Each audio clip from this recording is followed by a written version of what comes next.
Amém? Abra sua Bíblia em Lucas capítulo 22.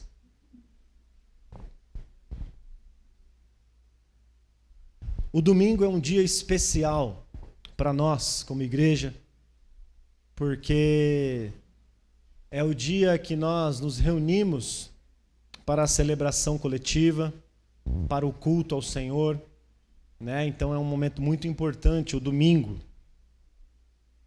Sendo o dia 10 de abril, é um domingo mais importante ainda para mim e para a Vivian, porque nós fazemos 12 anos de casado hoje. Eu agradeço as mensagens de carinho ao longo do dia, e certamente se eu estou aqui, eu tenho que primeiro agradecer e glorificar a Deus, e rapidamente, em segundo lugar, agradecer a ela por esses 12 anos que nós estamos casados, que nós dissemos um sim eterno diante do Senhor. Amém? Eu te amo e obrigado, tá bom? Mas também é triplamente importante. E agora eu vou trazer uma informação que talvez vocês não lembrem. Mas dia 10 de abril de 2016 foi o dia que eu conheci a Igreja Batista Manancial. Amém? Foi o primeiro domingo que eu estive aqui, foi o primeiro domingo que eu preguei nessa igreja. Foi a primeira vez que eu vi a igreja que um dia Deus, na sua infinita graça, me concederia para pastorear, para cuidar e para zelar. Então é uma data que ficou guardada em meu coração. E eu lembro que naquele ano, no ano de 2016, nós tínhamos planejado jantar, fazer algo especial, mas o pastor Gilson ele já estava me procurando, tentando agendar comigo há muitos dias. E aí ele falou: precisa ser no dia 10 de abril. Eu só tenho era mais ou menos assim, eu só tenho acho que esse domingo para você ir. Eu falei: então tá bom, pastor, eu vou conversar com a minha esposa. E aí eu conversei com ela, falei: Vi, nos convidaram para ir lá na igreja dia 10, domingo dia 10. Ela falou: que ótimo, então vamos. Nós estávamos ansiosos, no bom sentido, para conhecer a igreja, para conhecer os irmãos. E aí eu lembro que nós tínhamos combinado, já tínhamos comprado, estava no auge daqueles cupons, né? Comprávamos cupons naqueles sites de compra coletiva. Foi uma época boa aquilo, né? Então, nós já tínhamos um cupom, e eu falei: mas e o nosso jantar? Ela falou: nós vamos depois. Aí, naquele dia, eu tive quase toda a certeza que Deus nos traria para cá. Afinal, tanto o meu coração como o coração dela já estava, né, inclinado a estarmos aqui. Então é um dia de muita gratidão ao Senhor. Primeiro, por poder cultuar a Ele. Segundo, por poder celebrar o meu casamento com ela. E terceiro, por celebrar o nosso encontro, né? E eu estar aqui com vocês desde 2016. Em setembro desse ano, faremos 6 anos. Amém? Que começamos a caminhar junto para a glória de Deus. E caminharemos até quando for vontade de Deus, o Pai. Amém? Lucas 22, a partir do 1º versículo. Hoje é o domingo que antecede a Páscoa. É o domingo que antecede a Páscoa. Daqui a alguns dias, em alguns dias, celebraremos a Páscoa novamente, a Páscoa do ano de 2022. E é por isso que estamos nos planejando e nos organizando para ter uma tão grande celebração no dia 17. Na meditação desta noite, nós entraremos um pouco na história narrada no Evangelho de Lucas, aqui no capítulo 22. E meditaremos sobre um dos momentos que antecederam a última Páscoa de Jesus. Um dos momentos que antecederam a celebração da ceia de Jesus com os seus discípulos. E nessa porção, nesse momento aqui da história, da narrativa do Evangelho, nós observaremos que Jesus sofreu perseguição, que Jesus sofreu oposição, que Jesus foi traído, mas Jesus permaneceu firme no propósito de Deus o Pai para a sua vida. mesmo diante de perseguição, mesmo diante de forte oposição, da traição de um dos seus, de planos realizados nos bastidores para de alguma forma, afrontar Jesus e criar um meio para matar Jesus. Mesmo diante de tudo isso, Jesus cumpriu o propósito eterno para a sua vida. Jesus cumpriu o propósito eterno da salvação. E é sobre isso que vamos pensar nesta noite. E antes de entrarmos no primeiro versículo, eu encorajo você a orar. Porque eu quero, sim, humildemente, que você pense nesses momentos que antecederam a Páscoa. Porque nós estamos vivendo um momento que antecede a Páscoa. Então que você pense sobre isso, que você tenha um ouvido atento e um espírito realmente contrito para entender e perceber tudo o que aconteceu ali com Jesus nestes momentos. Então ore ao Senhor, coloque-se diante dele. Nós já oramos mais de uma vez, já cantamos louvores, mas você pode fazer a sua oração, aquela oração pessoal, clamando para que Deus fale ao seu coração, em nome de Jesus.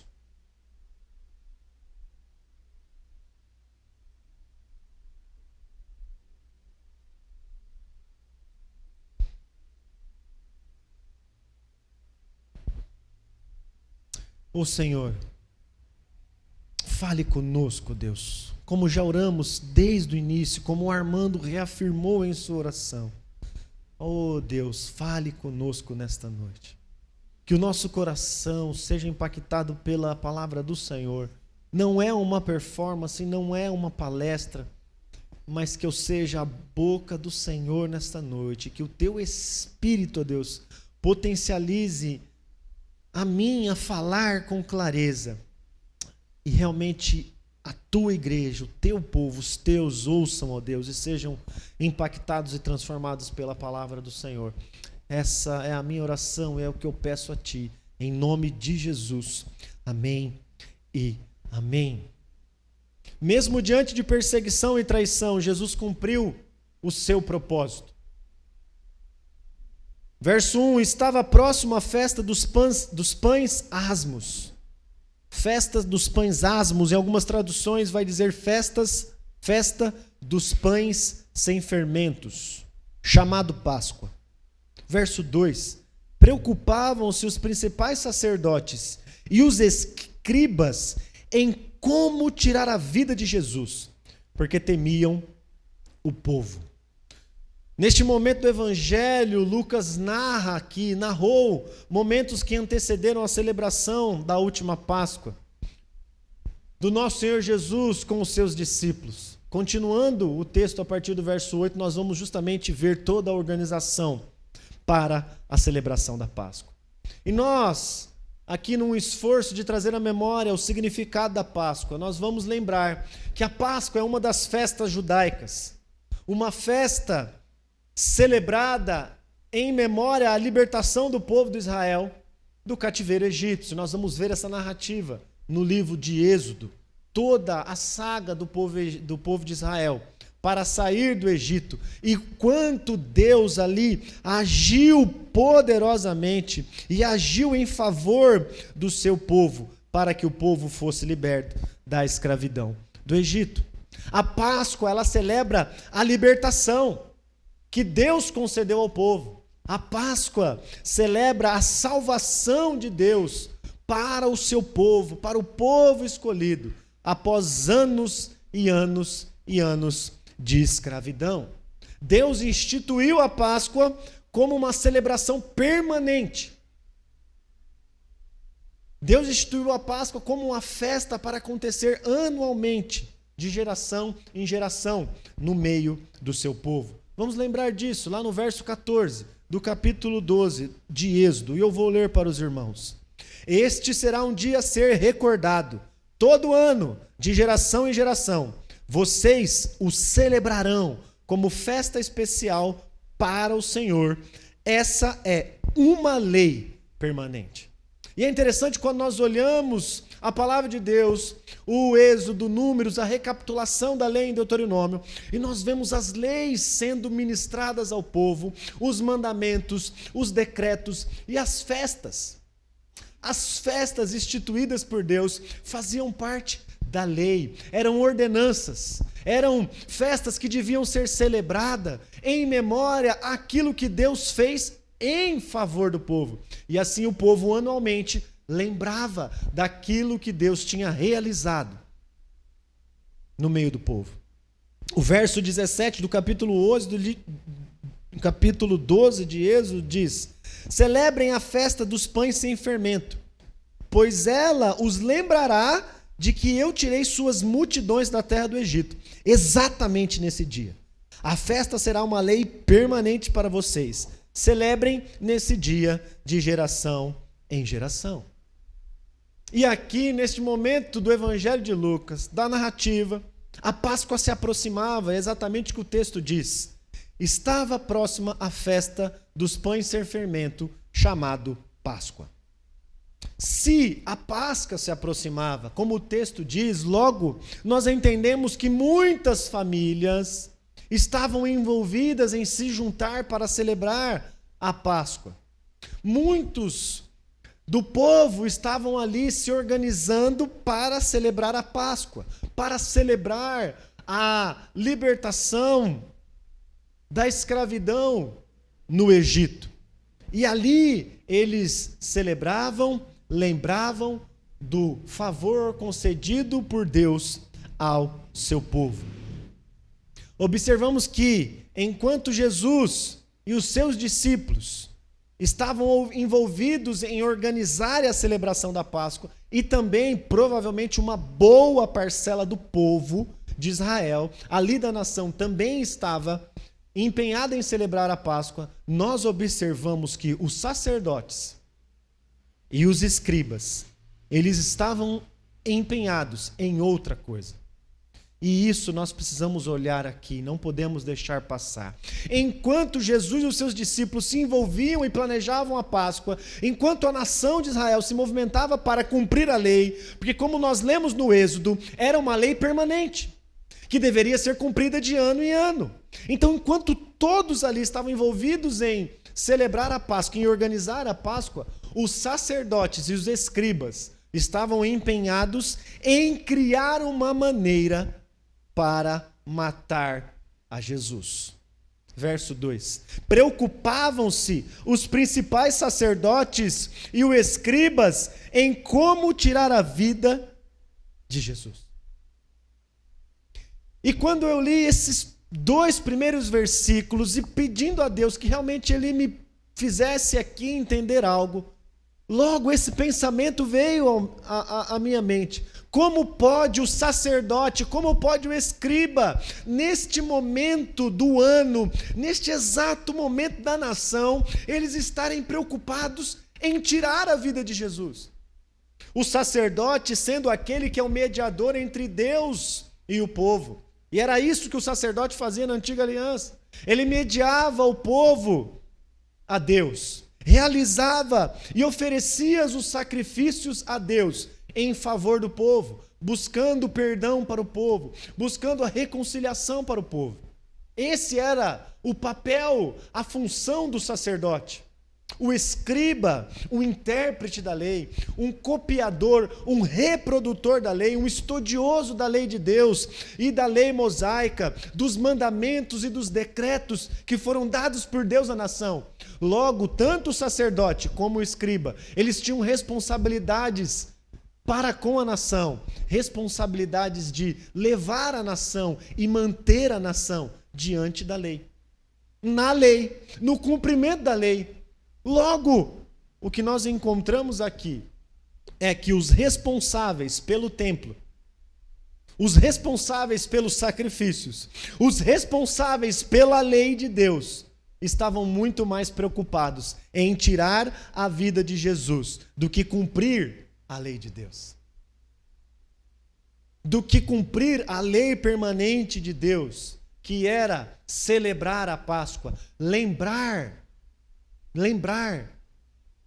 da libertação de Deus concedida ao povo. Por quê? Por quê? Em vez de incentivarem o povo a celebrar a Páscoa, eles procuraram matar Jesus. Por que, em vez de se empenharem em unir o povo, em celebração ao grande livramento que Deus concedeu à nação, porque em vez de evidenciar isso, eles tanto se empenharam, planejaram, se arquitetaram para de alguma forma tirar a vida do nosso Senhor e Mestre Jesus. E nós entendemos que isso aconteceu porque o ministério, a pregação de Jesus, o ensinamento de Jesus confrontou fortemente as suas vidas, confrontou fortemente as práticas religiosas e realmente colocou o dedo na religiosidade daqueles líderes da época. Lucas, no capítulo 11, verso 52, diz assim: que aflição os espera, Jesus dizendo, especialistas das leis, que é os escribas, vocês se apossaram da chave do conhecimento e além de não entrarem no reino, impedem que outros entrem. Lucas 11, 52. O 53 diz: quando Jesus se retirou, os mestres da lei e os fariseus ficaram extremamente irados e tentaram provocá-lo com muitas perguntas. Queriam apanhá-lo numa armadilha, levando-o a dizer algo que pudesse usar contra ele. Jesus não foi bem recebido entre aqueles que tinham conhecimento da lei. Jesus não foi recebido entre aqueles que zelavam pela espiritualidade da nação, ou que pelo menos deveriam zelar pela espiritualidade da nação.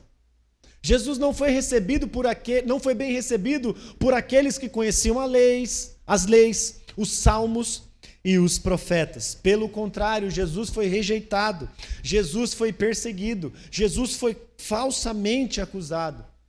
Jesus foi alvo de motins, de planejamentos para, de alguma forma, tirar a sua vida. Jesus foi julgado, condenado por esses homens. Ainda também, João, o Evangelho de João, no verso 11, a partir do 47, ele diz: então os principais sacerdotes e fariseus reuniram o conselho dos líderes do povo. Que vamos fazer? Perguntavam uns aos outros. Sem dúvida, este homem, Jesus, realiza muitos sinais. Se permitirmos que continue assim, logo todos crerão nele. Então o exército romano virá e destruirá o nosso templo e nossa nação. Nós observamos que a preocupação dos sacerdotes e dos escribas não era bem-estar do povo, não era o bem-estar da nação, não era ajudar o povo a cumprir a lei, não era ajudar o povo a ter uma vida reta diante da palavra de Deus. Eles estavam preocupados muito mais com o poder que eles entendiam ter. Por quê? Porque a mensagem de Jesus era uma mensagem que confrontava a forma que eles lideravam o povo, a forma que eles exerciam a sua autoridade, porque eles estavam subjugando o povo e muitas vezes aproveitando do povo, estavam cegos em seus desejos e religiosidade. Então, tanto os sacerdotes como os escribas estavam se sentindo ameaçados. E por se sentirem ameaçados por Jesus, pela mensagem de Jesus, pelos ensinamentos de Jesus, eles se juntaram para tirar a vida de Jesus. Porque Jesus era uma ameaça. Se permitirmos que continue assim, logo todos crerão nele. Então o exército romano virá e destruirá nosso templo e nossa nação. Olha a preocupação. Preocupação de perder o poder, preocupação de não estar mais no controle ali. E então eles se opõem fortemente a Jesus. Jesus foi perseguido por esses homens, mas também havia ali multidões que seguiam a Jesus, multidões que se identificavam com os seus ensinamentos, porque essa multidão, ou pessoas dessa multidão, elas eram curadas, eram libertas, eram ensinadas, tinham as suas vidas transformadas pelo ensinamento de Jesus, pelo poder de Jesus, que curou a muitos, que restaurou a vida de muitos que libertou a muitos do poder das trevas também. As ações dos líderes religiosos para matar a Jesus, elas foram planejadas às escuras, longe do olhar do povo, porque eles temiam o povo. Os sacerdotes, os escribas, eles temiam o povo, porque o povo admirava Jesus, o povo queria estar com Jesus, o povo queria ouvir de Jesus. E por isso eles temiam a reação do povo, caso fizessem algo contra Jesus. Jesus foi perseguido por quem devia tê-lo recebido bem. Porque quem devia ter recebido bem a Jesus é justamente os sacerdotes e os escribas. Jesus foi traído por um dos seus discípulos. Verso 3. Ora, Satanás entrou em Judas, chamado Iscariotes, que era um dos 12. Este foi entender-se com os principais sacerdotes e os capitães sobre como lhe entregaria Jesus. Jesus foi traído por um de seus discípulos. Jesus foi traído por Judas. A traição sofrida por Jesus não foi uma surpresa para o próprio Jesus, pois as Escrituras profetizaram sobre isso. As Escrituras antecipadamente apresentaram esse cenário. E o próprio Jesus também sabia disso, porque durante a celebração e a instrução da ceia, ele avisou os seus discípulos que entre eles havia um traidor. E a Bíblia nos revela que esse traidor era Judas. Em João, no verso 18 do capítulo 13, Jesus diz assim: não digo estas coisas a todos vocês, conheço os que escolhi, mas isto cumpre as Escrituras que dizem: aquele que come do meu alimento voltou-se contra mim. Ainda no capítulo 13, no verso 21, diz: então Jesus sentiu profunda angústia e exclamou: eu lhes digo a verdade, um de vocês vai me trair. Um de vocês vai me trair. Judas procurou os opositores. Judas procurou aqueles que perseguiam a Jesus. O verso 4 diz que ele foi se entender. Ele foi se entender. Ele foi conversar. Ele foi dialogar com aqueles que estavam perseguindo a Jesus. De acordo com a narrativa, também observamos que Judas foi oprimido por forças espirituais. No entanto, a ação de Satanás em sua vida é reflexo da falta do seu genuíno interesse, da sua genuína conversão a Jesus Cristo. É por isso que Satanás ali então oprimiu Judas, para que Judas traísse a Jesus. Verso 5. Então eles se alegraram e combinaram de lhe dar dinheiro. Judas concordou e buscava uma ocasião de lhe entregar sem tumulto. Nós observamos aqui a alegria e a satisfação destes homens em fazer o mal a Jesus. E existe uma contradição muito grande aqui nas atitudes. Os sacerdotes e os escribas deviam evidenciar e anunciar Jesus como o ungido de Deus, como o Salvador prometido por Deus, como o Messias. Afinal, eles estavam esperando o Messias. Mas não fizeram isso. Eles estavam planejando matar a Jesus. Contradição também encontrada em Judas, que caminhou tanto tempo com Jesus, que presenciou os ensinamentos de Jesus, que presenciou os milagres de Jesus, que presenciou tudo aquilo que Jesus fez. E ele foi ensinado pessoalmente, ouviu de Jesus, tocou em Jesus. E Judas, que devia ser leal a Jesus, por ter caminhado com Jesus, por ter sido um dos escolhidos, que deveria proteger a Jesus, ele faz tudo ao contrário. Ele se rebela e ele trai Jesus. Nós observamos a união do traidor, nós observamos aqui a união dos falsos líderes e do representante do governo romano para planejar a morte de Jesus, o ungido de Deus. Porque o verso 4 diz que Judas foi entender-se com os principais sacerdotes, mas aí entra outro grupo aqui, os capitães. Ainda não tinha entrado este grupo. A narrativa apresentava somente os sacerdotes, os escribas, os discípulos, Judas como um personagem, mas entram também os capitães aqui. Então houve uma união de um dos discípulos com o sistema religioso e com os capitães da época, ou seja, com o governo político. Então o governo político, o governo religioso e um daqueles que seguiam a Jesus se uniram para matar a Jesus. Para matar a Jesus, para criar uma forma de matar a Jesus. E o avanço desses planos, o avanço de tudo isso que estava acontecendo às escuras, gerou alegria, contentamento, satisfação daqueles que de alguma forma queriam se livrar de Jesus. Verso 5, então eles se alegraram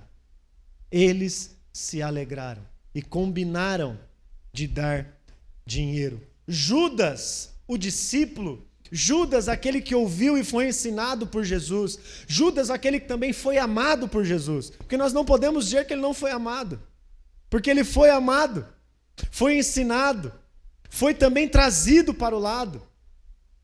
Aquele que foi amado se satisfez em receber dinheiro por entregar aquele que o amou. Aqueles que deveriam zelar pela nação, pela espiritualidade, pela lei de Deus, se alegraram porque os seus planos estavam dando certo. Porque o seu planejamento de matar Jesus estava começando a acontecer, começando a dar certo. A alegria deles não estava na pessoa de Jesus, estava em oposição a isso. A alegria deles estava em fazer o mal para Jesus. A perseguição, a oposição que Jesus sofreu por parte dos líderes religiosos é uma resposta destes homens aos ensinamentos, a pregação do Evangelho, porque Jesus, quando prega o Evangelho, Jesus, quando prega a mensagem de salvação, Jesus ameaça o império daqueles homens, Jesus ameaça o governo daqueles homens. Por quê? Porque Jesus estava apresentando a verdade que liberta, a mensagem que liberta de sistemas religiosos, a mensagem que liberta de governos políticos. E ao então se depararem com a mensagem de Jesus, estes homens começaram a perseguir Jesus, a se opor a Jesus e a criar uma forma para matar Jesus. A traição de Judas mostra claramente que é necessário um encontro genuíno com Jesus. Afinal, Judas andou tanto tempo com Jesus, mas o seu coração não se converteu a Jesus, o seu coração não se rendeu ao Filho de Deus, ao enviado de Deus para salvar.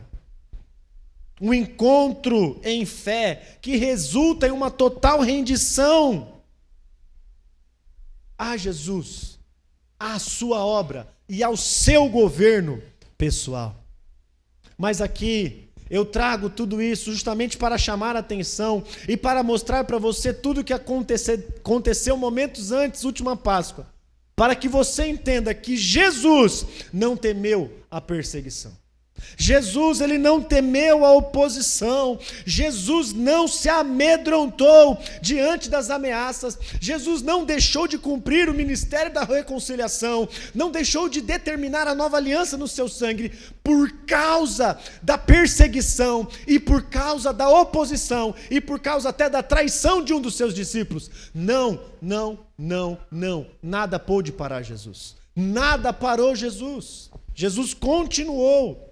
Jesus foi perseguido, sofreu oposição, foi traído por fazer o bem, foi traído por dinheiro, sofreu a perseguição porque a sua mensagem era a mensagem que ameaçava os governos daquela época.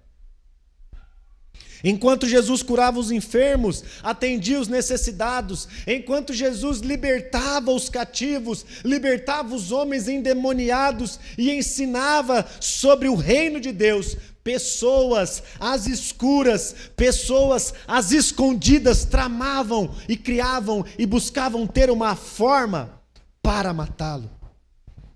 Mas o que Jesus fez mediante a tudo isso? O que Jesus fez tendo todo esse cenário, tendo tudo esse bastidor acontecendo ao seu redor? Jesus continuou cumprindo a vontade de Deus Pai, caminhando em direção à nova aliança. Amém ou não? E isso é algo que deve tocar profundamente nos nossos corações. Porque mesmo diante de tanta oposição, de tanta perseguição, de tanto sofrimento e da traição de um dos seus, porque observe o que o texto disse, lá quando lemos em João, Jesus angustiou-se profundamente, porque ele sabia que entre eles havia um que iria trair. E isso o profundamente angustiou. Jesus sofreu emocionalmente por saber que um daqueles que ele escolheu, que ele amou, que ele trouxe para perto, iria o trair. Mas isso não parou a obra da cruz, isso não parou o ministério da reconciliação. Jesus continuou caminhando em direção ao propósito de Deus o Pai. E assim ele o fez, amém? E estamos aqui falando sobre alguns momentos que antecederam o sofrimento e morte de Jesus.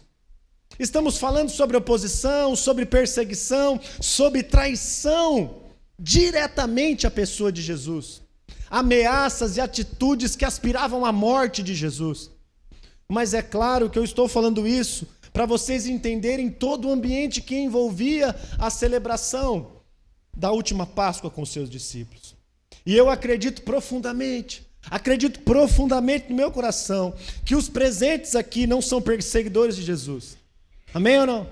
Nós não estamos aqui para nos opor a Jesus. Nós não estamos aqui para trair a Jesus. Não estamos aqui para isso. Não estamos aqui para isso. Desta forma, então, eu encorajo você para que você entenda, para que você até sinta, se possível, o quanto Jesus sofreu, o quanto Jesus foi perseguido, o quanto se oporam a ele e o quanto a traição de um dos seus doeu profundamente em Jesus. Foi obediência a Deus Pai, foi por amor aos perdidos, foi por amor a mim e a você que Jesus enfrentou tudo isso. Foi por amor, foi em obediência a Deus Pai, porque era propósito de Deus o Pai enviar o Filho, era propósito de Deus o Pai enviar o ungido para a salvação de todo aquele que nele crê. Jesus fez isso por amor, ele se humilhou até a morte de cruz, ele foi obediente, ele se fez servo e ele fez isso em obediência a Deus Pai e fez isso por amor. Todo esse sofrimento, toda perseguição, toda oposição, entenda, Jesus foi traído. Enquanto ele curava, enquanto ele abençoava, pessoas estavam às suas costas, nas escuras, querendo criar uma maneira para matá-lo. As pessoas estavam observando as suas pregações, os seus ensinamentos, para tentar pegar algo que ele falou e então usar como meio para exercer o juízo da lei sobre eles. Enquanto Jesus curava, enquanto Jesus amava, as pessoas estavam demonstrando ódio para com ele. Enquanto Jesus pregava e curava e fazia as multidões e as vidas serem transformadas, pessoas estavam perseguindo e querendo a sua morte. E ele fez isso, ele continuou em meio a todo esse ambiente tóxico, que é uma palavra muito usada hoje. Em todo esse ambiente contrário, por quê? Porque ele estava em obediência a Deus o Pai e ele estava demonstrando o amor para mim, para você e por cada um de nós. Amém ou não? E nisto conhecemos o amor, nisto que em Jesus dar a sua vida. Ele nos amou e ele me amou mesmo sendo odiado, ele me amou mesmo sendo perseguido, ele me amou mesmo sendo traído.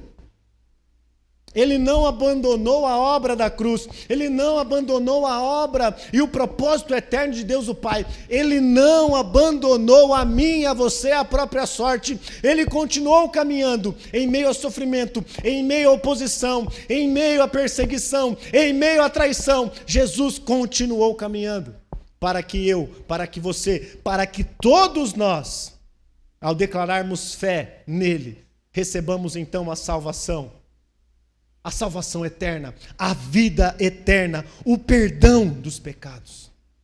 As ações de Jesus Cristo estão em concordância com a vontade de Deus e possibilita a nós, a mim, a você, a todos através da fé, o perdão do pecado, a salvação eterna, a vida abundante pelo seu amor. Pelo seu amor. A Páscoa que vivenciaremos daqui a alguns dias, a Páscoa que celebraremos domingo, é um momento de refletir sobre o nosso Salvador. É um momento de pensar que Jesus não se deteve diante de tanta oposição, diante de tanto sofrimento, diante de tanta angústia. Ele não se deteve, ele continuou.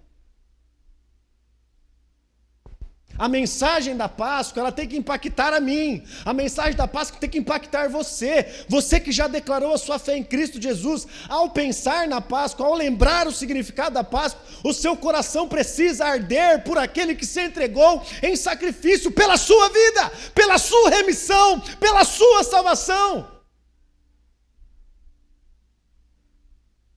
A Páscoa que celebraremos domingo que vem, os momentos que teremos aqui, é justamente para nós nos aprofundarmos nisso, para que essa lembrança, esse memorial seja intenso nas nossas vidas, a ponto de tudo isso tomar o nosso coração e nos preencher por inteiro, lembrando daquilo que Cristo fez por nós, daquilo que Cristo fez por mim.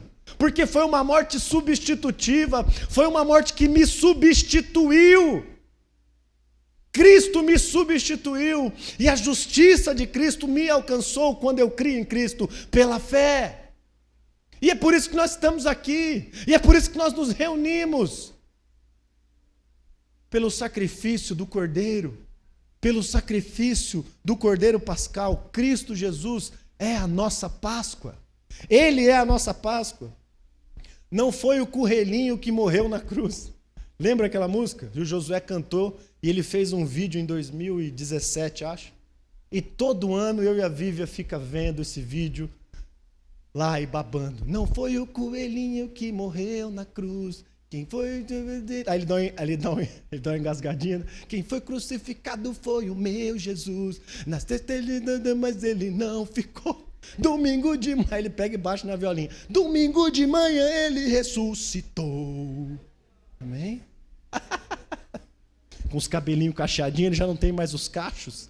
E como eu amava aqueles cachos, né? Porque eu me identificava com aqueles cachos. Mas não é. Como a Páscoa foi desconfigurada. Como a Páscoa foi desconfigurada, e o interessante é que como essa desconstrução do verdadeiro significado da Páscoa entrou nas nossas casas, invadiu as nossas igrejas, invadiu as nossas vidas, e nós nos envolvemos nisso. Temos o ano todo para comer chocolate, temos o ano todo para comprar barato, e aí vai comprar caro na Páscoa. Os ovos triplicam de preço. E os cristãos vão lá e compram chocolates e dão para os seus filhos, e os seus filhos se esbaldam com chocolate.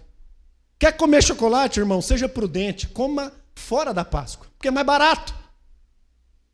Ou não faça igual eu, porque eu gosto de chocolate. Espere passar 15 dias e você vai ver cada saldão, meu irmão, cada chocolate de prima, pelo 1/3 do preço.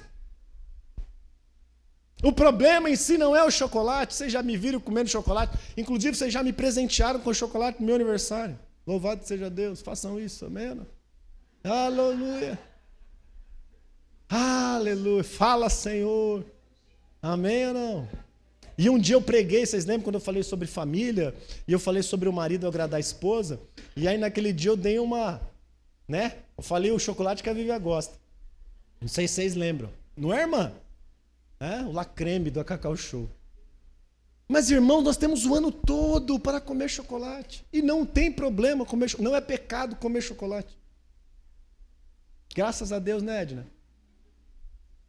Mas é pecado quando nos enveredamos por uma desconstrução por parte da sociedade, por parte da indústria, que não está interessada em evidenciar Cristo e está pouco preocupado se Cristo morreu ou não.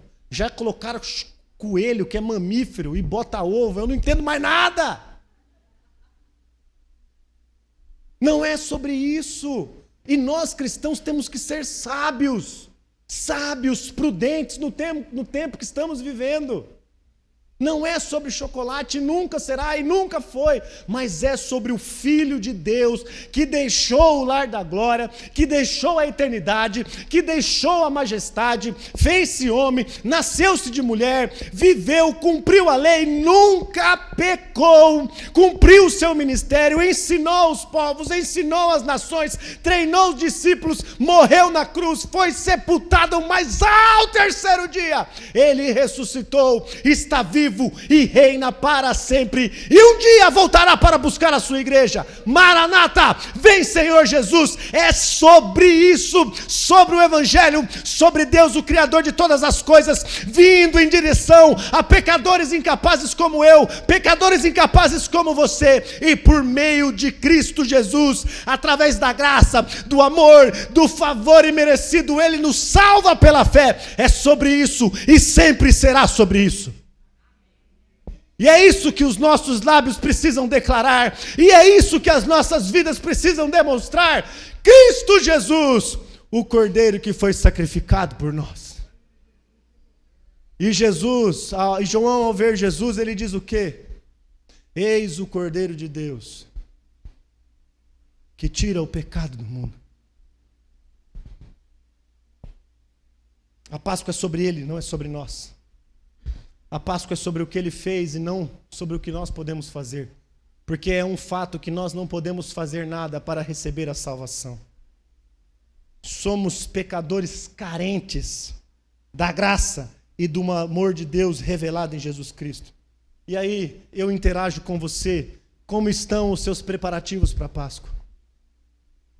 O ovo já foi comprado? Como estão os seus preparativos? O que você priorizou? Seja sincero. E não é diante de mim. Não é diante de mim. Seja sincero com aquele que sonda o coração. Com aquele que vê tudo e sabe tudo e conhece o mais profundo do seu sentimento. Seja sincero com ele. Está em seus planos estar aqui às 6 horas da manhã, domingo? Está nos seus planos vir domingo, 6 horas da manhã, para celebrar a Páscoa, para se unir com o seu irmão, celebrar a ceia do Senhor, depois ter um belo café da manhã, uma bela comunhão à mesa? Está nos seus planos vir domingo às 19 horas para celebrar ao Senhor, para cultuar ao Senhor? Isso é Páscoa. É aqui que nós celebramos a Páscoa. É em família que nós celebramos a Páscoa. Sentar à mesa com os irmãos, celebrar a ceia do Senhor, trazer à memória o sacrifício do Cordeiro. Paulo aos Coríntios, exortando fortemente aqueles irmãos e aquela igreja, ele diz: livrem-se do fermento velho, para que sejam uma nova massa, sem fermento, o que de fato são em Cristo. O que ele está falando? Ele usa a figura de linguagem, ele usa o fermento, para mostrar que o fermento influencia a massa. E o fermento aqui representa as impurezas e o pecado. Então ele fala: livre-se do pecado, para que vocês sejam novos homens. E o que de fato vocês são em Cristo, porque Cristo nos fez novas criaturas. Cristo nos deu nova vida, Ele nos regenerou, Ele nos fez nascer de novo. E aí ele diz: Cristo, o nosso Cordeiro Pascal, foi sacrificado. Jesus morreu para vivermos uma nova vida que agrade a Deus Pai.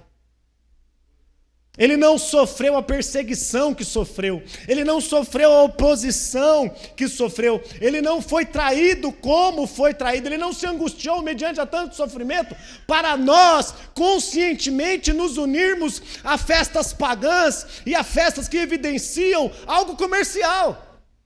Não, não, não, não, não. Tudo que Jesus passou e todo o sofrimento é para trazer eu e você até aqui, é para nos colocar de joelho diante da santa presença dEle, e nós vivermos uma vida sem fermento, nós vivermos uma vida sem pecado, uma vida que mostre a nossa nova natureza em Cristo, porque de fato nós recebemos a nova natureza. Foi para isso que Ele morreu por você, Ele morreu por mim, Ele morreu por nós. Mas não para você viver de qualquer jeito, não para você andar de qualquer maneira, não para você fazer o que você quer. Porque se você pensa que tem Cristo fazendo o que você quer, atendendo os desejos do seu coração, atendendo desejos pecaminosos, vivendo uma vida mundana, vivendo uma vida aparentemente das trevas, você pode certamente estar se enganando. E você precisa urgentemente ter um encontro real com Cristo Jesus. Porque o encontro com Cristo vai levar você a ser nova criatura e fugir da aparência do mal. E fugir da aparência do mal. Viva uma vida, uma nova vida em Cristo. É tempo de lembrar o significado bíblico da Páscoa. É tempo de celebrarmos a verdadeira Páscoa. É tempo de celebrarmos a ceia do Senhor. Porque quando celebramos a ceia do Senhor, é que nós lembramos daquilo que Cristo fez por nós. Então nós, como igreja, como corpo de Cristo, nós celebramos a Páscoa não somente uma vez no ano, mas todas as vezes que nós nos reunimos ao redor da mesa do Senhor, nós estamos lembrando do sacrifício de Cristo Jesus, da sua vida entregue na cruz, do corpo moído pelos nossos pecados e do sangue derramado que constitui a nova aliança. Mesmo diante da perseguição e traição, Jesus cumpriu o propósito para a sua vida. E eu quero concluir usando as palavras de Jesus no verso 7 e 8. Leia comigo o verso 7 e 8, vá até lá. Verso 7 e 8. Chegou o dia da festa dos pães asmos. O que nós vimos no verso 1, estava próximo à festa dos pães asmos. Nós observamos uma transição. Nós observamos que teve uma variação de tempo, do verso 1 para o verso 7. No verso 7 chegou o dia. Chegou o tempo da celebração. Chegou o dia da festa dos pães sem fermentos, em que importava comemorar a Páscoa. Jesus, pois, enviou Pedro e João, dizendo: ide preparar-nos a Páscoa para que comamos. E eu quero usar as palavras de Jesus com muita humildade e com muita devoção, e olhar e me direcionar a você. Olhe para mim agora, no profundo dos meus olhos. Eu quero dizer a você: vai, ide e preparai a celebração da Páscoa. Ide, vá, prepare-se para celebrar a Páscoa. A Páscoa está chegando. A Páscoa está chegando. Daqui uns dias será a Páscoa. Então eu quero me direcionar a você, como Jesus se direcionou aos seus discípulos. Vão, preparem-se para a Páscoa. Preparem-se para celebrar a Páscoa. Teremos 2 momentos de celebração. Às 6 da manhã, alvorecer da Páscoa. E às 19, a celebração, o conto da Páscoa. Eu encorajo você, prepare-se, organize-se para estar aqui, para juntos nós celebrarmos a Páscoa. Ensine seus filhos sobre o verdadeiro significado da Páscoa. Celebre em família, celebre com os seus irmãos em Cristo. Celebre. Acordou todo mundo aí, né? Celebre a Páscoa em família. Celebre a Páscoa em família. Ensine seus filhos. Ensine seus filhos. Fale sobre seus filhos. Fale para os seus filhos sobre o significado da Páscoa. Desde mais pequenininho, como A Ana e o João estão ali com a Lara, já ensinando o verdadeiro sentido, o verdadeiro significado, para que toda a vida, para que ao longo da vida, ela possa então ter uma vida que glorifique a Deus, por meio do ensino da verdade em Cristo Jesus. Fale para aqueles que estão ao seu redor, convide pessoas para estar aqui domingo à noite, fale sobre o verdadeiro da Páscoa, o verdadeiro significado da Páscoa. Mostre, anuncie o que Jesus, o Cordeiro de Deus, fez e o que nós recebemos pela fé. Quando cremos e devotamos toda a fé nele, reconhecemos ele como Senhor e Salvador de nossas vidas, a salvação eterna, a vida abundante. E é isso que nós recebemos do nosso Senhor Jesus. Amém. Ore ao Senhor. Lembre que todo sofrimento, lembre que toda perseguição, tudo que Jesus passou ali, fazendo um pequeno recorte, porque foi muito mais. Quando avançamos na narrativa dos evangelhos, que vão mostrar todo o castigo, as formas de castigo, os utensílios usados para castigar. Jesus foi profundamente massacrado. E ele fez isso em obediência a Deus Pai, em amor por mim e por você. Quebrante-se diante dessa verdade e ore ao Senhor, em nome de Jesus.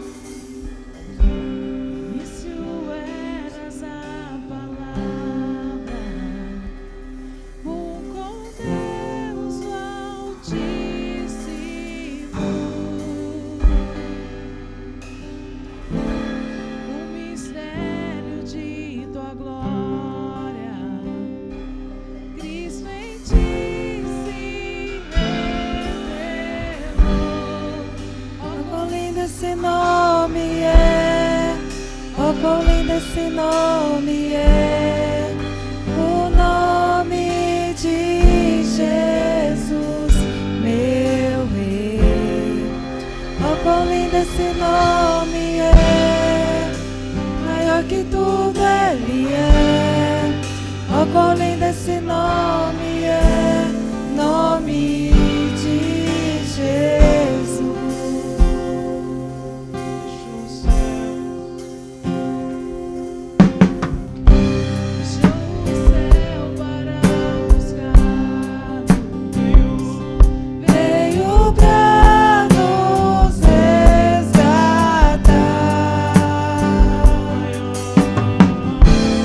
Maior que o meu pecado.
Coloque-se em pé.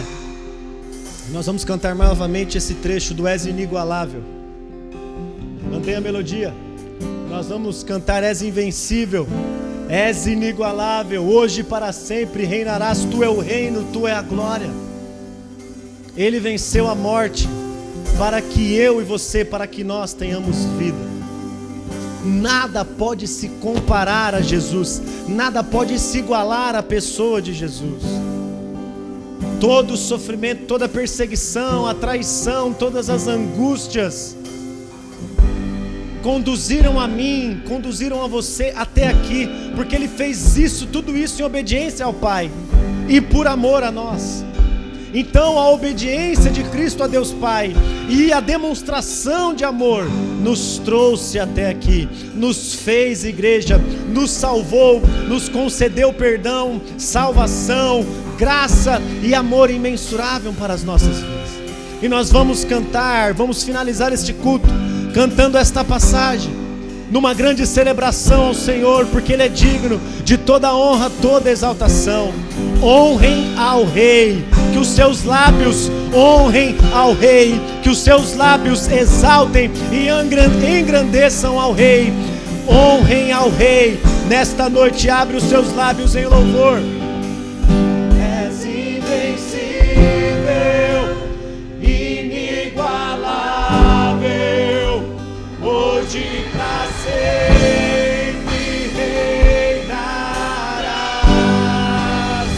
Teu é o reino, Tu é a glória, acima de todo nome está.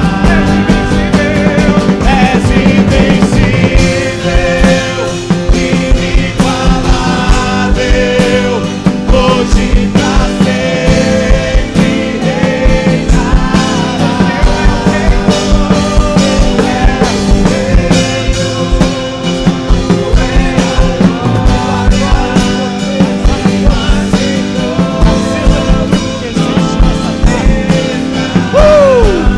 poderoso esse nome é, poderoso esse nome é, o nome de Jesus, meu Rei. Poderoso esse nome é, mais forte que tudo é. Poderoso esse nome é, nome de Jesus. Poderoso esse nome é, nome de Jesus. Poderoso esse nome é, nome de Jesus. Pai, nós exaltamos ao Senhor. Pai, nós exaltamos o nosso Rei, honramos o Rei nesta noite com os nossos lábios. E abrimos os nossos lábios declarando que Ele é invencível, Ele é inigualável. Toda honra, toda glória e todo poder estão em Suas mãos. Mediante a tanto sofrimento e tanta angústia, ainda assim Ele foi, o nosso Senhor Jesus foi até o fim. E é por isso que estamos aqui nesta noite e desejamos profundamente que essa palavra aqueça os nossos corações. E assim como Jesus disse para os discípulos no verso 8, que nós, todos aqui presentes, que nós nos preparemos para a Páscoa, para o momento que teremos de celebração, domingo que vem, dia 17. Senhor, receba os nossos louvores. Pai de amor, obrigado por enviar Jesus Cristo. Senhor Jesus, o nosso Salvador, obrigado pelo sacrifício na cruz. Espírito Santo de Deus, obrigado pela ação contínua sobre nossas vidas e pela presença permanente sobre a igreja de Cristo.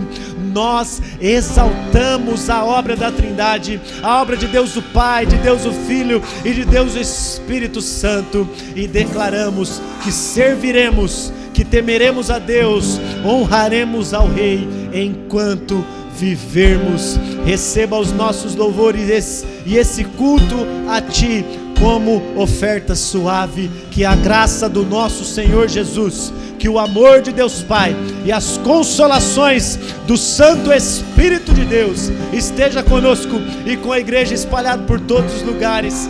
Vá em paz. Boa semana. Cumprimente o maior número de pessoas. Espere eu chegar até a porta. És invencível.